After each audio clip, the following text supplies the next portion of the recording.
Cyber. Shocking, Elon Musk's Cybertruck isn't just a vehicle. It's the ultimate military weapon built to survive the most intense warfare. The future has in store. Details below. Shocking, Elon Musk's Cybertruck isn't just a vehicle. It's the ultimate military weapon built to survive the most intense warfare. The future has in store. Details below. Shocking. Simple request. The White House staff received a letter from a young Navy captain, Emma Caldwell, requesting a meeting with President Donald Trump. It was unusual. Requests like these typically came from high-ranking officials, but Emma wasn't a general or an admiral. She was a 28-year-old captain, one of the youngest in the Navy's history. The letter itself was brief but compelling. Mr. President, I have something important to discuss, not for my sake, but for those who serve in silence. When the letter reached Trump's desk, he raised an eyebrow. He had met many military leaders, but a captain of her age standing out enough to request a meeting? That was rare. Let's hear what she has to say, he finally said. Within hours, arrangements were made. The country didn't know it yet, but this meeting would ignite a conversation that would spread far beyond the walls of the White House. And for Emma, this was more than just a meeting. It was a mission.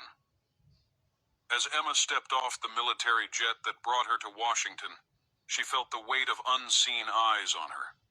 News had leaked that a young Navy captain was meeting the president, and speculation ran wild. Was she being honored? Had she uncovered a scandal? Social media was ablaze with theories. Some praised her as an inspiration. A young female Navy captain? That's the leadership we need, one tweet read. Others were more skeptical. She's probably just a PR stunt for the White House, another person commented. Emma ignored the noise. She had dealt with doubters her whole life. When she joined the Navy at 18, when she became an officer at 22, and when she took command at 26. Now she had a chance to speak not just for herself, but for those who had sacrificed far more. As she neared the White House gates, she took a deep breath. This wasn't about politics. It was about truth, and she was ready to tell it. The moment Emma walked into the Oval Office, she felt history surround her. The room was both imposing and strangely warm, filled with portraits of past leaders and the faint scent of polished wood.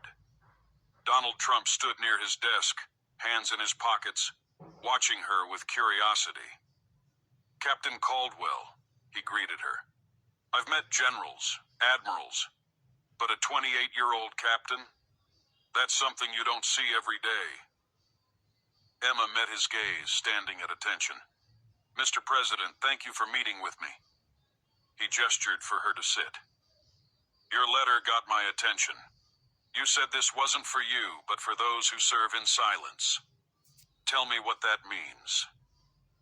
Emma didn't hesitate. It means that behind every medal, every mission, there's a cost that no one sees. And sometimes, leadership isn't about the victories. It's about surviving the failures. Trump leaned forward, intrigued. Go on. Emma took a deep breath.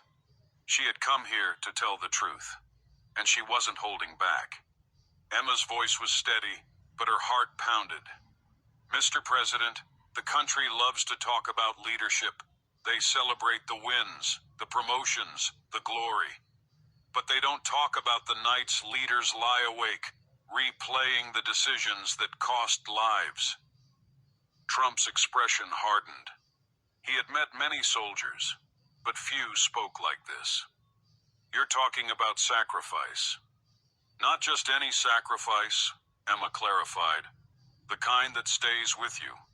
The kind that haunts you. Trump nodded. Tell me, what's the hardest sacrifice you've made?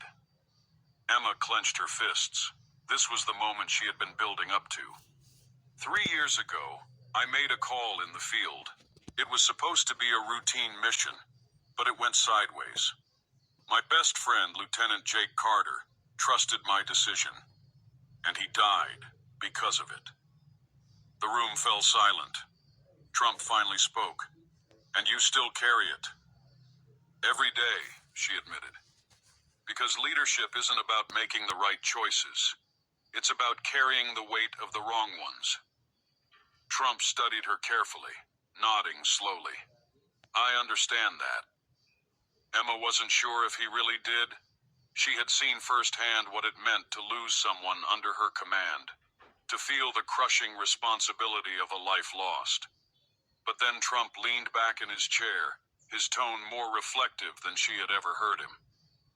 You know, he began, when you're president, every decision affects millions. People love you. People hate you. You try to do the right thing, but no matter what, someone